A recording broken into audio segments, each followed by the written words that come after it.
Lorsqu'un enfant dit non, dans bien des cas, il ne dit pas vraiment non. Ce qu'il dit, c'est que, en fait, il n'est même pas sûr d'être d'accord. Il n'est même pas sûr d'être contre. Il va dire non pour avoir le temps de chercher ce que lui, il veut vraiment. Oh my god. Viens, je t'explique. Yo, aujourd'hui j'aimerais te parler d'un thème qui revient assez souvent lorsqu'il s'agit d'éducation, lorsqu'il s'agit des enfants et même de la communication parentale. Ce thème, c'est la rébellion, la désobéissance. Lorsque l'enfant commence à dire non et refuse de faire ce qu'on lui demande de faire. Je trouve ce thème assez intéressant et même cet âge assez intéressant car on le traite de la mauvaise manière. Il y a beaucoup de parents qui finalement cherchent des méthodes, des secrets pour se faire obéir, faire en sorte que l'enfant, dès qu'on parle, il agisse. Tu connais mon point de vue sur cela, ça se rapproche davantage de la manipulation, voire du dressage que de l'éducation. La question maintenant, c'est comment gérer cette phase de désobéissance, cette phase de rébellion. Pour moi, le problème dans l'éducation et même par rapport aux familles que je rencontre, c'est qu'on ne se forme pas assez sur l'éducation. Évidemment, sur Internet, il y a tout, il y a aussi n'importe quoi. Il y a des bases en fait qui sont fondamentales. Par exemple, on sait que à la naissance, l'enfant n'a pas conscience de son individualité. C'est pour cette raison qu'à la maternité, lorsqu'un bébé se met à pleurer, tous les bébés se mettent à pleurer. Plus tard, lorsque l'enfant commence à s'habituer à sa famille, à reconnaître ses parents, il voit qu'il est petit et tout le monde autour de lui est grand. Donc il voudra faire comme les grands, il voudra ressembler à ses parents, il voudra ressembler à toutes les grandes personnes qui sont autour de lui. C'est à cet âge-là bien qu'on voit que lorsque papa ou maman passe le balai, l'enfant a aussi envie de passer le balai. Lorsqu'on fait la vaisselle, il a envie de faire la vaisselle. Il s'identifie en fait aux grands et il a envie de faire comme eux pour se sentir grand à son tour. Puis il y a l'âge où il reconnaît son individualité. Il sent qu'il est différent des autres. Il commence à avoir une logique différente, des pensées différentes. Lorsqu'on lui dit de faire ci, il se dit mais moi en fait j'ai envie de faire ça. Pour gérer cela, il y a des phases, il y a des moments où il apprendra à dire non. Et il vaut mieux un enfant qui, de temps en temps, dise non et apprenne à dire non avec respect qu'un enfant qui dise oui tout le temps. Car l'enfant qui dit oui tout le temps, ça veut pas forcément dire qu'il est d'accord avec nous. Ça veut juste dire qu'il n'ose pas dire ce qu'il veut, qu'il n'ose pas s'affirmer. Et on se retrouve avec un enfant caméléon qui dit ce qu'on a envie d'entendre et qui ne dit jamais ce qu'il pense. Même si ce qu'il pense est correct, logique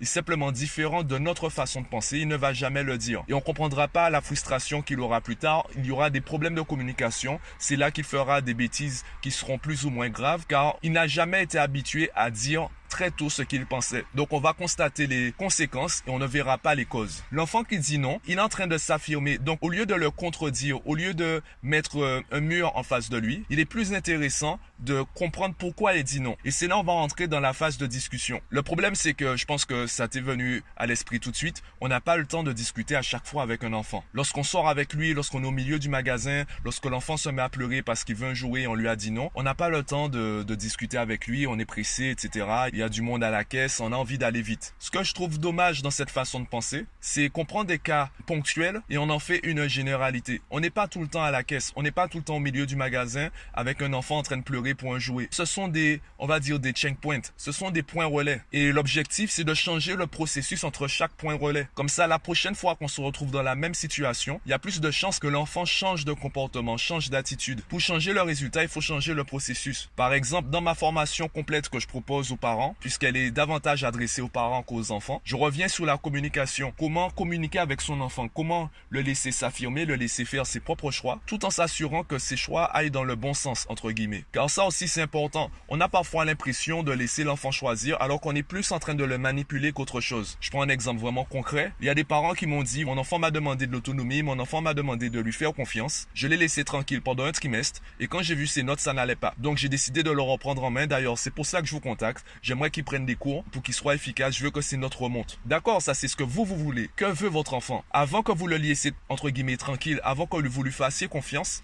vous travaillez avec lui. Vous avez travaillé avec lui. Vous avez pris les choses en main. Votre enfant a suivi votre cadence. Quand vous avez décidé de le laisser tranquille, quand vous avez décidé de lui faire confiance, avant de se mettre à travailler, l'enfant a dû chercher sa propre cadence. L'enfant a commencé à chercher comment il aimerait lui travailler. Et évidemment, cette phase de test comprend des moments d'échec, comprend des choses ou des méthodes en fait qui s'avéreront infructueuses. Donc votre enfant, il doit passer par cette phase d'échec. Il faut accepter que lorsque l'enfant commence par faire par lui-même, eh bien ses notes vont diminuer car il n'est pas là pour avoir des bonnes notes. Il est là pour identifier sa propre cadence. Comment lui, il aimerait faire les choses. C'est une phase où il va commencer à s'affirmer. Et c'est la même chose lorsque l'enfant commence à désobéir. Il cherche en fait sa propre vision des choses. Il cherche sa propre opinion. Lorsqu'un enfant dit non, dans bien des cas, il ne dit pas vraiment non. Ce qu'il dit, c'est que, en fait, il n'est même pas sûr d'être d'accord. Il n'est même pas sûr d'être contre. Il va dire non pour avoir le temps de chercher ce que lui, il veut vraiment. Et sur une semaine, même sur une journée, on peut trouver le temps de discuter avec l'enfant. Une technique qui peut être mise en place avec l'enfant. Donc là, c'est une technique que je propose. C'est pas une valeur sûre, hein, c'est pas une vérité absolue. Ça peut être discuter avec l'enfant et se mettre d'accord. Évidemment,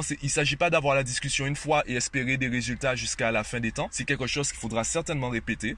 On peut lui faire comprendre qu'à l'extérieur, c'est nous qui prenons les décisions pour aller vite. Et à la maison, on discutera. L'enfant qui se met à pleurer au milieu du magasin parce qu'il veut un jouet et on lui a dit non, on peut lui faire comprendre à la maison que lorsqu'on est dehors, c'est nous qui prenons les décisions. Et s'il veut le jouet, on en discutera à la maison car il n'est jamais trop tard pour retourner dans le magasin, prendre le jouet s'il le faut. Donc, l'habituer à ce qu'il obéisse à l'extérieur et à discuter à la maison. J'ai rencontré un parent dernièrement à qui je lui disais, mais quelle activité vous partagez avec votre enfant? Quelle est l'activité que vous faites avec votre enfant sans penser au travail, sans penser à l'école, juste vous prenez du plaisir avec lui? Pour certains parents, c'est aller manger une glace de temps en temps. Pour certains pères, par exemple, ça va être faire du sport avec leur enfant. Quelle est l'activité que vous faites avec votre enfant sans les contraintes de la société, sans les contraintes de l'école? Et c'est là que le parent s'est rendu compte qu'en fait, il n'y en avait pas. Peut-être que la simple mise en place de cette activité, c'est ce qui va changer la relation entre les deux. Bon, je m'étends pas sur le sujet. Dis-moi ton avis en commentaire. Si tu as une question, partage-la moi en commentaire ou en privé. Clique sur le lien en description du podcast pour visualiser l'ensemble de mes formations et choisir celle qui te convient le mieux. Abonne-toi à la chaîne et moi je te dis à bientôt.